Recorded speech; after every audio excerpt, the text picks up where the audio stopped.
Tommaso's in the house. What's up, Joe? How you doing, man? Good to see Molto you. bene, grazie. Tu come vai? Oh, here he goes. Cioè, You've been in Italy for a while. molto. I forgot to speak English. Non parlo inglese. Well, you and I both have traveled internationally a lot in July. That's right. And one thing that I know both you and I do is we look at real estate wherever we go. You better believe it. Yeah, just see what's going on. That's right. Now, I didn't go to Italy, but I was in Spain, Barcelona and Madrid, two major marketplaces. I was in Iceland, which is an interesting place, and Amsterdam. So you were in different places throughout Italy. And I guess what is interesting about that is because San Diego's an international marketplace.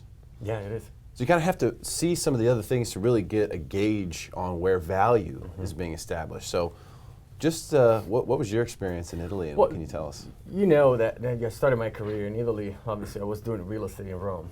So I'm accustomed to see the market in Europe in a certain way. So and then I've been away for almost 10 years here in the United States. And I started my career as well. Actually, I continued my career here in the United States.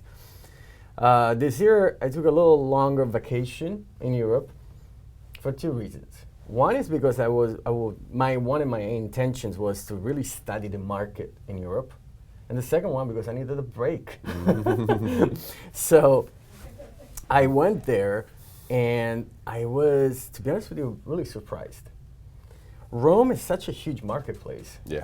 Tourism is the number one, source of income over there for the city. And even with that said, the real estate market is down, a lot down. Really? I was surprised. I mean, we're talking about peripheral areas, outskirts of Rome, up to 40 to 50% below the market that I'm accustomed to. Of 10 years ago? Yeah. Wow. We're talking about 40 to 50% below. How could that be? So there's several reasons. The other one is funny because I was reading a book about it, and then I went there and actually looked at it with my eyes. And the other, instead in the historical city center, which we're assuming is like strong tourism, people do bed and breakfast, vacation rented by owners and whatnot. I gotta tell you, I found some deals that were like 20 to 30% below market value. Wow. Wow. So should we be buying real estate in Rome? Is that what you're saying? I was looking. Really? Yeah. To top it off. Mortgage rates? Yeah. 1%, 1.25%, 30-year fixed. What? Free money. How? Free money. From the government or something? No, it's just regular mortgages. This is regular mortgages of 1%? Yeah, from, Banca Intesa, Popolare, whatever the banks out there. 1.25%. That sounds like a very distressed marketplace to me. If rates are that low and prices are down that much, that's like a really bad sign. It is. Super bad. Because that's not what I saw in Barcelona or Madrid. It's different. Barcelona was crazy. It was easily as expensive as San Diego, if not more so. Right. And I think, Barcelona's great, but San Diego, dramatically better for so many reasons.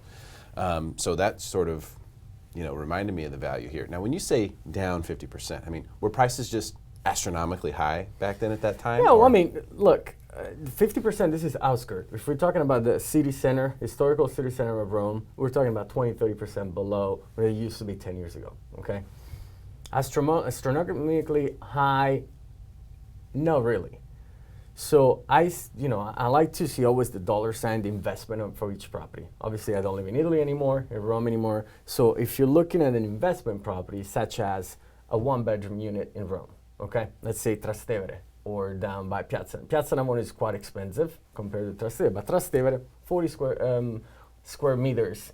Yes. Okay, That's which how is they do about, it, yeah. 850 square feet. A little small, little unit.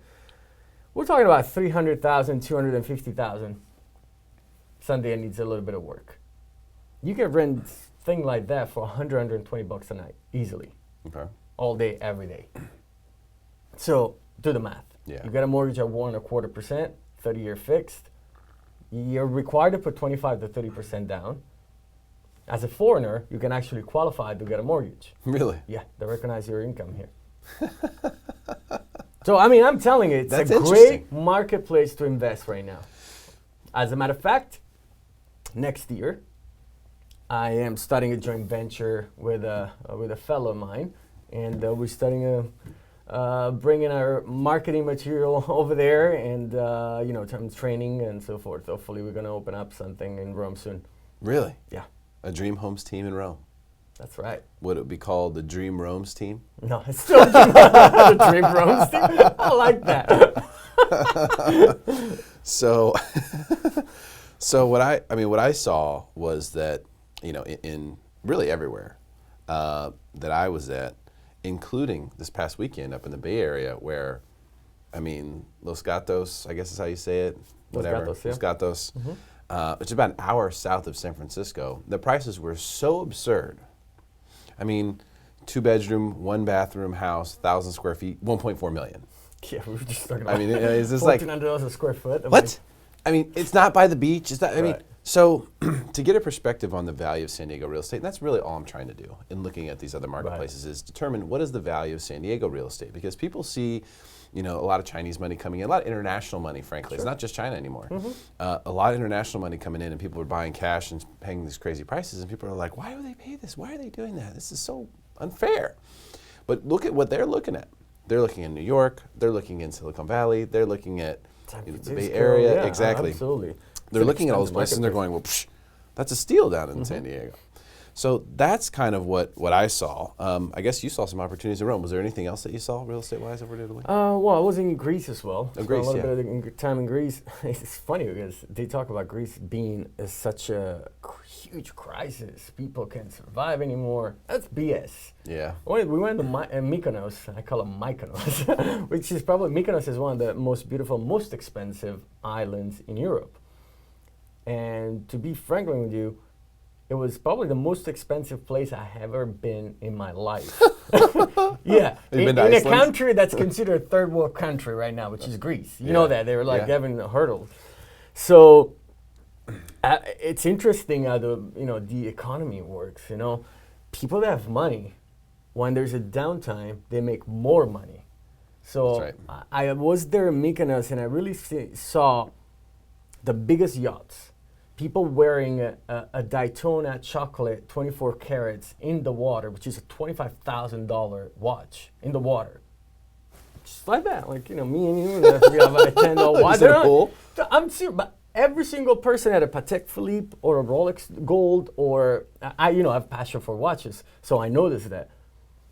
Talking about a pasta, 36 euro for the thing of pasta, piatto di pasta. Plate of pasta. Can you imagine that? 36 euro? So that's wild. So Greece is not cheap then. Dude, probably the other islands are very cheap. Santorini, they said, is a little cheaper. Rodi, which is a little cheaper. Athens, it's all right. But Mykonos, it's the epicenter of the rich people. Did you see real estate there? Not really. I looked around a little bit, and the prices are astronomical there too. Compared to, Europe, I would say. Well, this is kind of what I noticed in Iceland. So, Iceland was at the epicenter of the mortgage crisis. So the almost the entire country of Iceland was invested in United States mortgages. They got sold by someone on Wall Street. All the municipalities had invested into United States mortgages. And so Iceland was bankrupt, essentially, through the crisis. They actually were insolvent, technically. Wow. They sort of just faked it until they made it type thing. Just hung in there and kept paying off debts as they could. And what they did was they became very shrewd business people. That's what happened. They were like, wait a minute, you mean that can happen? And so now you go there, it is easily the most expensive place I've ever been in my life. Wow. To buy stuff. Yeah, Just to buy a beer or a burger or whatever. It's unbelievably expensive. What they realized was, listen, people are gonna come no matter what we charge. So once they're here, they don't really have a choice. Let's just all agree to charge, a lot of money. That's what's happening. Probably the same thing in Mykonos. Right. I think, the real estate-wide, in Italy there's a huge crisis. Unfortunately, all my family's there, and I got to ask questions. I still have... What kind of crisis? Economic? Yeah, they're pretty bad. Really? Unfortunately, yeah. And, I start reading economics, what they have to say, and politicians over there, whatnot. First of all, Italy is just, the politics are super bad. It's always been like that. It's always been the same problem. But it's like they're in a funk right now. It's like they can't get up.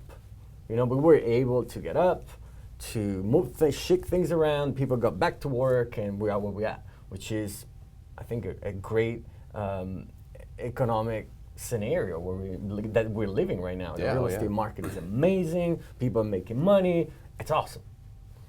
In Italy, they're not able to do it.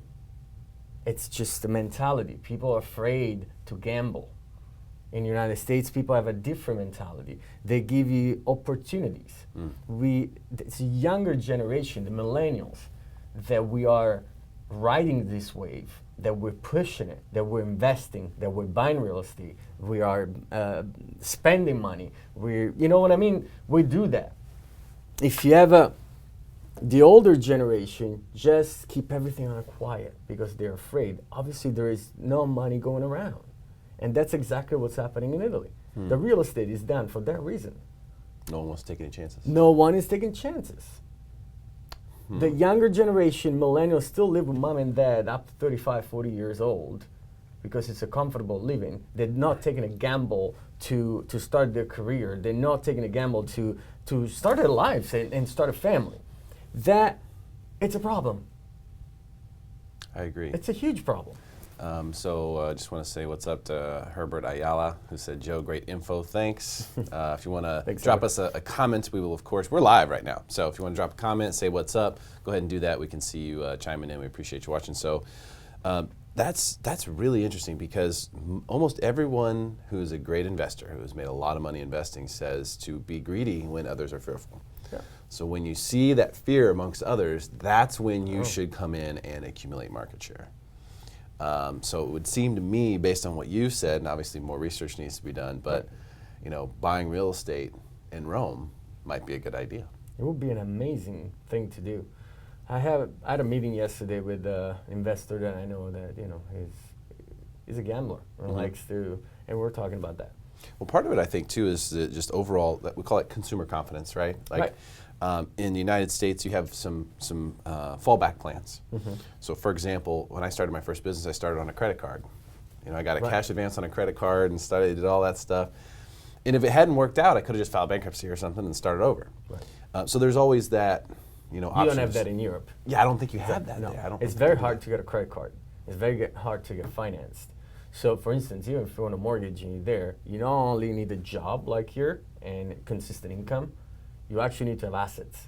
And my question is, if I had damn assets, why would I get a mortgage? So that has always been the same. That was going to loan money to people who don't need it. I got a mortgage there back in 2001, I think. I had a house in Sardinia, on an island.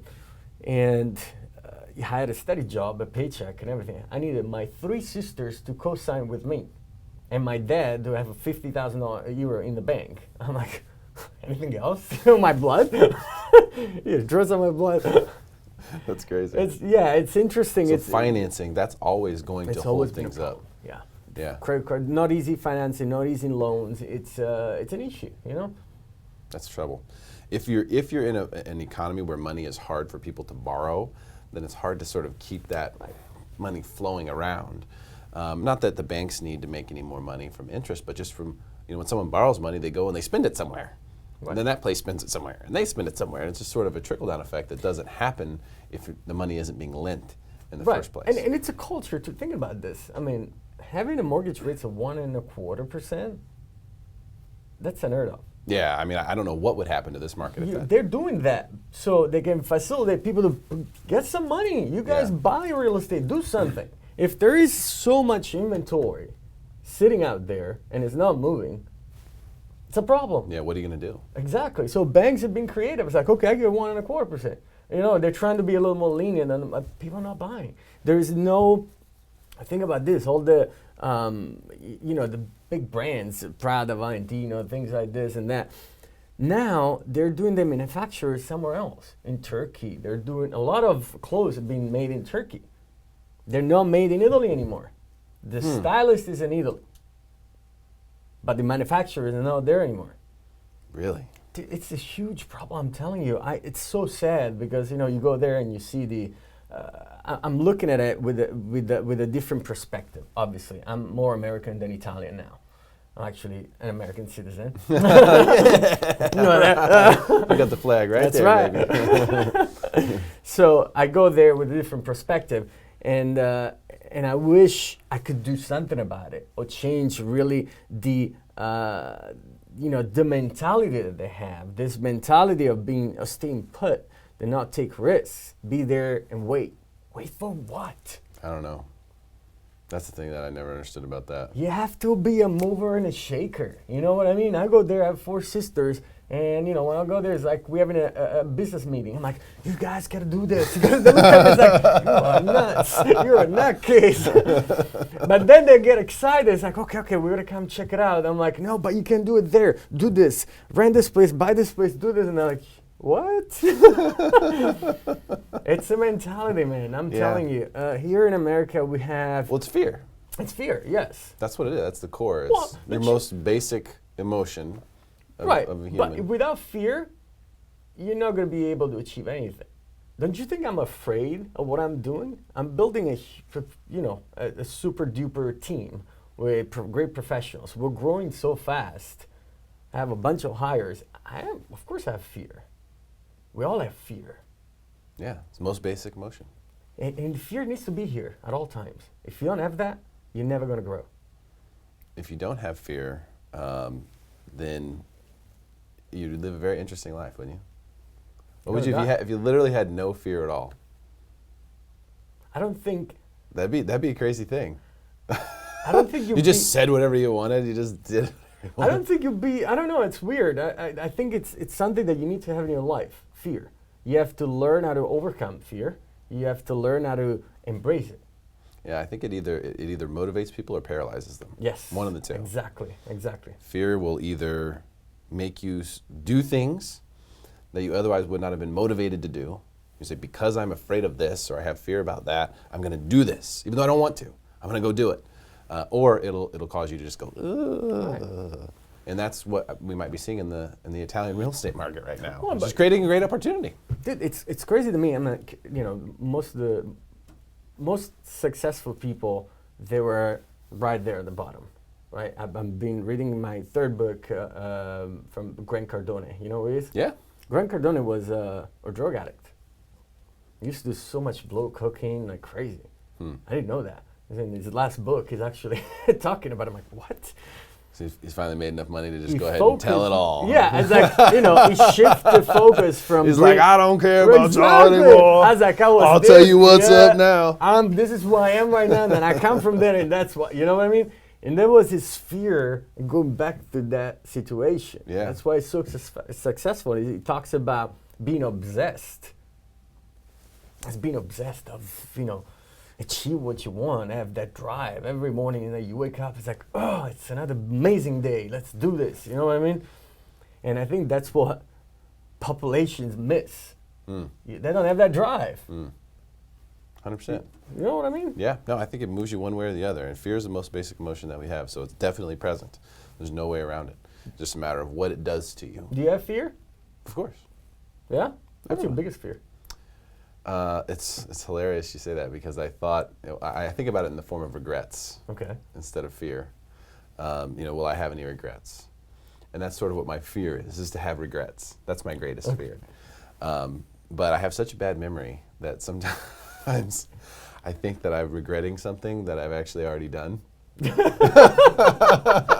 regretting something that actually has happened to me very recently. And so regrets for sure. So I guess my greatest fear would be that I would be breathing my last breath and realize that I didn't do something that I really wanted to do. And I just didn't get around to it, which happens to a lot of people, right. I think. And that's deeply rooted in the fact that I spent a lot of time in a nursing home in college volunteering and talking to people who have been through their entire life. They talked at the very end. And they were telling me all the things they wish they had done. And so that definitely was a big life changer for me.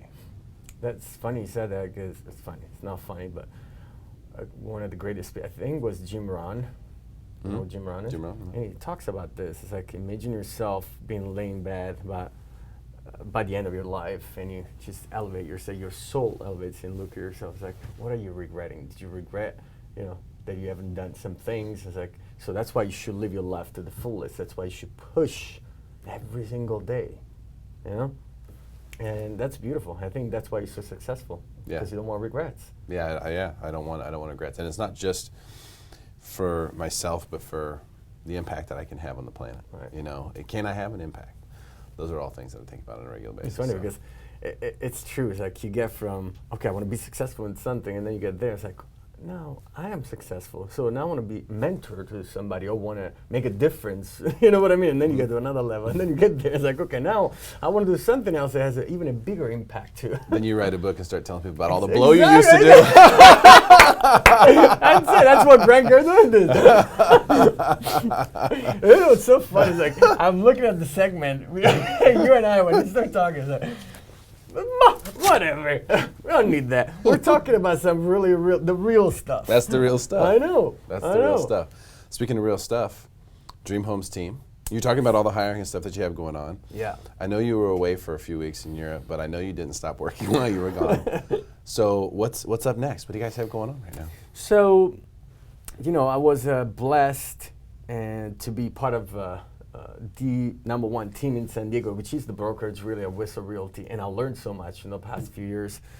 And I'm blessed to be coached by the best real estate trainer in the world, Bill Pipes with Tom Ferry, and I learned so much. So in the past few months, as you know, I took on this new journey. I'm like, you know what? For all these things I learned, I want to share. I want to create an amazing team, and I want to make sure that people that work with us, our customers, our clients, have an unforgettable experience with us. So we want to sell the houses for most money as possible. We want to have the best deal possible for our buyers. So I've been really brainstorming for the past 2 years. This is it's something in the works for the past 2 years. Then I was away for 3 weeks, and I started masterminding. I had 3-4 books I was reading, talking to my coach, and write down all the things. Came back, we got new hires. Now we're about 6 people in our team, 6 agents. We're hiring a new ISA. We have another person support on top of the operation manager. We have Crystal. So a lot is in the works. It's a lot. The idea is to replicate what we're doing in another marketplace, which I'm not going to tell you yet. Okay. So in the next 6 months, Dream Homes team is going to be in a new marketplace as well. Rome? No, not there yet. But still here, around, but yes. Probably a neighboring marketplace. I will let you know. Los Angeles?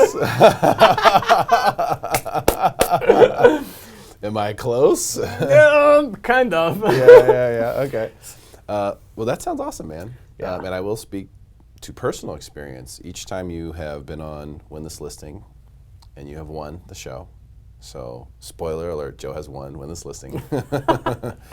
You've gotten an unbelievable result. I mean, the amount you've sold the homes for was just like total shocker in each scenario. So I can say with personal experience working with you on that stuff, that you're selling these homes for way more than people are expecting, way more than we're expecting. Right. And that's pretty awesome, man. So the fact that you're willing to share those secrets and everything, that's super cool, dude. I appreciate it. Well, I mean, I think I realized something, that I'm not the best at everything. I know how to do one thing really well, but the rest I suck at it. Oops. So what I did, I hired people the best in their field. Make sense? Yeah. So, it's a no-brainer. When you surround yourself with A+ individuals, then you become an A+ professional. Yeah. It's just like that. You need that and one amazing suit. And maybe a watch. And maybe a watch. Maybe a watch. But no one, and I mean no one, can have the nose. It does so! Check it out! Oh, there it is. There it is. All right, thanks for coming in today, man. Thanks, man. Good to see you, I had Joe. a lot of fun. Good Thank to you see so much. brother. I appreciate Always. it. All right, call Joe C. Joe Corbisiero, Dream Homes Team SD.